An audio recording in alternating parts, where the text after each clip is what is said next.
अपनी मौत से एक ही रात पहले वैलेंटाइन ने एक लड़की के नाम अपना आखिरी खत लिखा और पूरा खत लिखने के बाद इस लेटर के बिल्कुल आखिर में उसने एक ऐसी बात कही जो आज तक दुनिया में बोली जाती है, फ्रॉम योर वैलेंटाइन। जिसके अगले ही दिन 14 फरवरी को बहुत ही बेरहमी से सेंट वैलेंटाइन को मार दिया गया और यहाँ से दुनिया में एक नया फेस्टिवल बना।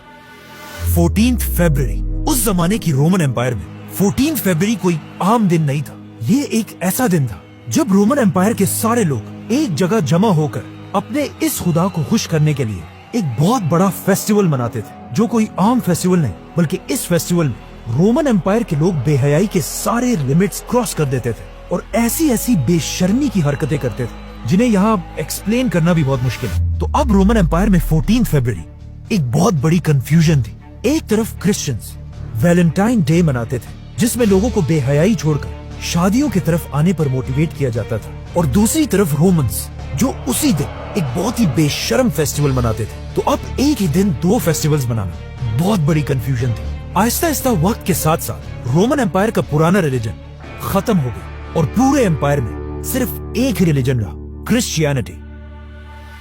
जिसके बाद क्रिश्चियन स्कॉलर्स ने मिलकर पुराने बेहयाई के फेस्टिवल को खत्म कर दिया और पूरी एम्पायर में लोग 14 फरवरी को शादियों को सेलिब्रेट करने वाला वैलेंटाइंस डे मनाने लगे। आने वाले 1000 साल तक वैलेंटाइन बस एक छोटा सा फेस्टिवल था जिसे सिर्फ यूरोप के ही कुछ लोग जानते थे, लेकिन 1000 साल के बाद लंदन के एक आदमी ने वैलेंटाइन डे को पूरी दुनिया में मशहूर कर दिया और इस आदमी का नाम था विलियम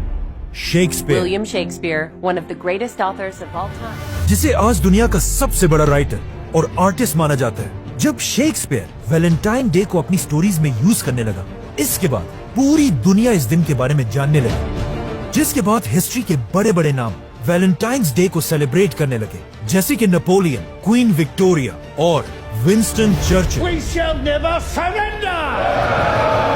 लेकिन फिर भी वैलेंटाइंस डे को अपना असल फेम शेक्सपियर के नॉवल से नहीं बल्कि दुनिया की सबसे बड़ी जंगों वर्ल्ड वॉर से मिला,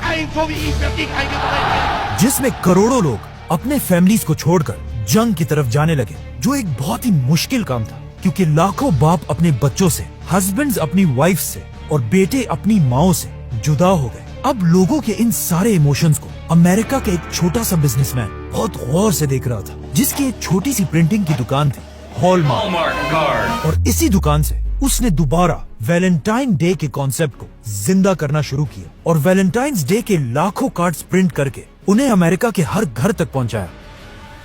मतलब वर्ल्ड वॉर में वैलेंटाइन के इतने कार्ड्स छप चुके थे कि लोग सिर्फ अपनी फैमिलीज को नहीं बल्कि दुश्मनों को भी यही कार्ड्स भेजते थे, जो ऊपर से तो वैलेंटाइन के कार्ड्स थे लेकिन उनके अंदर सिर्फ गालियां ही होती थी। जैसे ही जंग खत्म हुई, हॉलमार्क सिर्फ छोटी सी दुकान से दुनिया की सबसे बड़ी कंपनीज में से बनी। लेकिन वर्ल्ड वॉर के बाद हॉलमार्क ने देखा कि लोग आहिस्ता आहिस्ता वैलेंटाइन मनाना भूल रहे हैं, जिसकी वजह से उनका बिजनेस बहुत तेजी से नीचे गिरने लगा। तो यहाँ से उन्होंने अपनी पूरी स्ट्रेटेजी को बदल दिया और एक बहुत ही खतरनाक नया प्लान बनाया जिसे आज तक दुनिया में यूज किया जाता है, जिसमें हॉलमार्क न्यूज़पेपर, रेडियो और टीवी में सीधा औरतों को टारगेट करने लगा